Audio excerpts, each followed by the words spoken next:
And Mr. Weinroth, have you seen an increase in the number of people coming into your food bank since the recession? Of course. We've nearly doubled our recipiency since I've been there, just under 2 years. I hate to say we're in one of the few growth industries right now. But yes, I mean, and not only are we seeing more new clients, we're seeing more people come back again and again and again for services. And that implies that things are tough out there and people aren't getting jobs as quickly as they can. And we service a lot of families that have 2 and 3 jobs, sometimes 4 jobs between them. So if you're below the poverty line, working your tail off, it's really hard to make ends meet. And you're choosing between medical bills, you're choosing between rent, food, you're choosing clothing. You know, these are really hard things in a city like Los Angeles, and we like to be there to bridge that gap at Mend.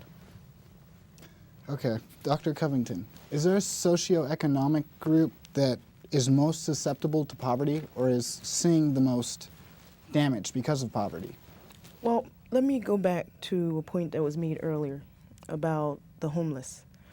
Certainly, getting into jobs, work readiness is important for the homeless, and a necessary program to boost chances for people that have become homeless.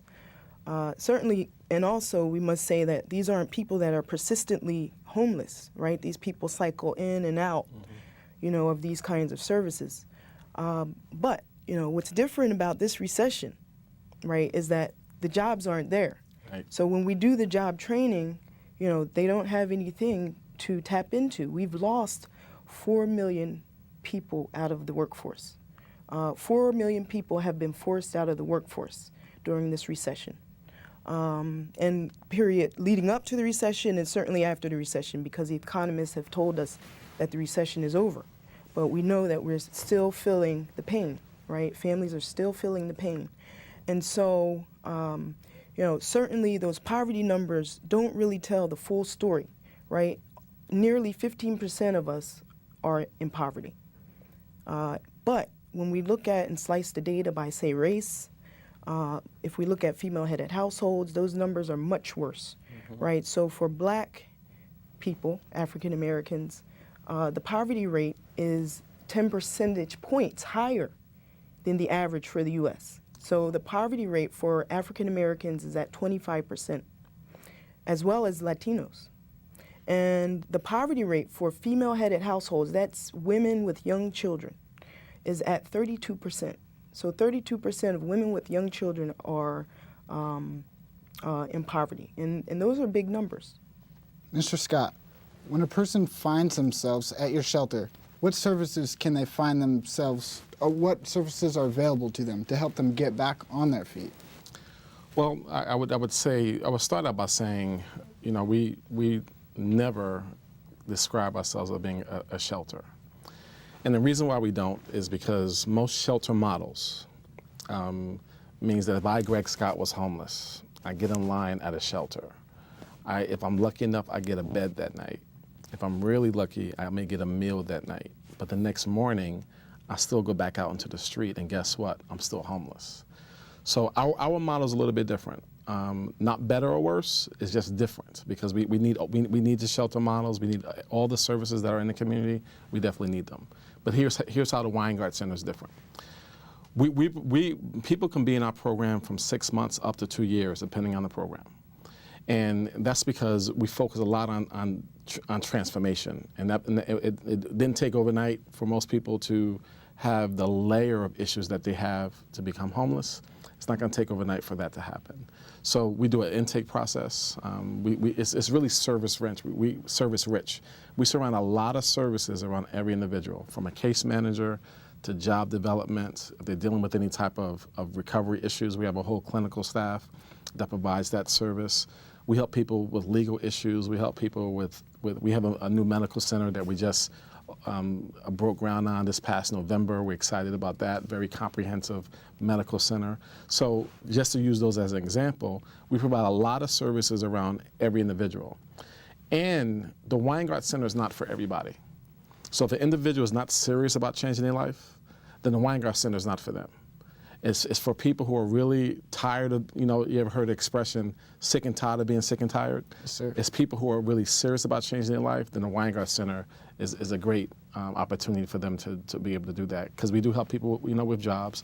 As the professor spoke about earlier, 3 years ago, the work that we were doing, it was great. We're helping people with job development, resume skills, job coaching, all the things that kind of go into that, and then we go out there and help them get a job. But now, with, as you mentioned, 4 million individuals are now out of work, the competition, if I'm homeless, I go through the Weinroth Center program, I'm ready to graduate 18 months later, 2 months later, got my little certificate, I'm ready to go, but I'm competing against someone who has a master's degree for that entry-level job, because they're in survival mode. And the job that they used to have, they can't have. So now they're going after jobs that typically I would be going after. So that makes a competition a lot harder just in terms of getting a job. But I will say, in terms of outcomes at the Weinroth Center, our outcome is about 35% of a success rate. That may not be a lot, but when in most industries, but when you look at our industry of dealing with homeless individuals, that number is higher than the national average. Okay, and back to you, Mr. Scott. I think we talked about this a little bit earlier, but I just want to touch on it again. Do you think the image of a homeless person is consistent with the same image that we had 50 years ago of the guy with a stick in a sack walking around downtown? Not at all, not at all. Because again, I think I mentioned this earlier, 50, 60 years ago, the image was, middle-aged, mostly middle-aged white guy who was an alcoholic and, with that sack. And now, but so many different things have happened over the last 50, 60 years ago. So when you get rid of a lot of the mental health institutions that happened, during the Reagan years, when those institutions began to shut down, now we're dealing with mental illness. We're dealing with individuals who are mentally ill who are now on the street. So when you look at, as I talked about earlier, when you look at, more women and children are finding themselves on the street. We talked earlier about the ethnic background. A large percentage of the individuals who are homeless also are African American, Latino. That's a large percentage of people that we serve. Then I can talk about foster care. The number of foster care and the young people who are in foster care who also wind up being homeless. And wind up being homeless at 18, and then some of them wind up being 40 years old, homeless. But you can also trace that back to, so, homelessness is so complicated.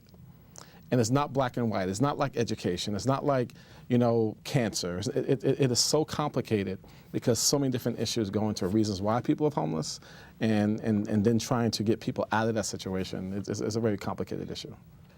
Dr. Covington, we just talked about how homelessness has changed. The image of homelessness has changed over the past 50 years. How about poverty? Has that changed?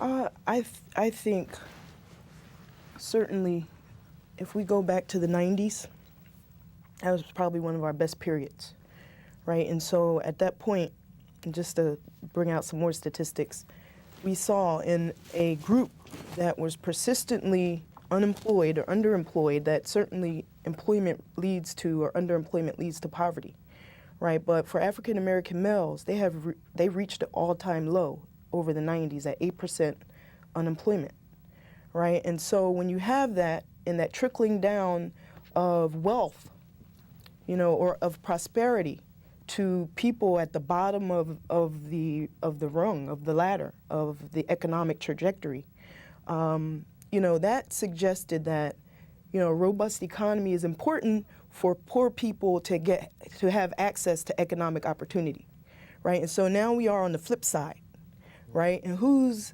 going to be hurt the worst is going to be the people at the bottom rung. Mm-hmm. And they won't feel the upswing until we've really reached a robust economy, right? Because they'll be the last people to really feel and really see the job growth and be able to tap into those additional jobs that are being created.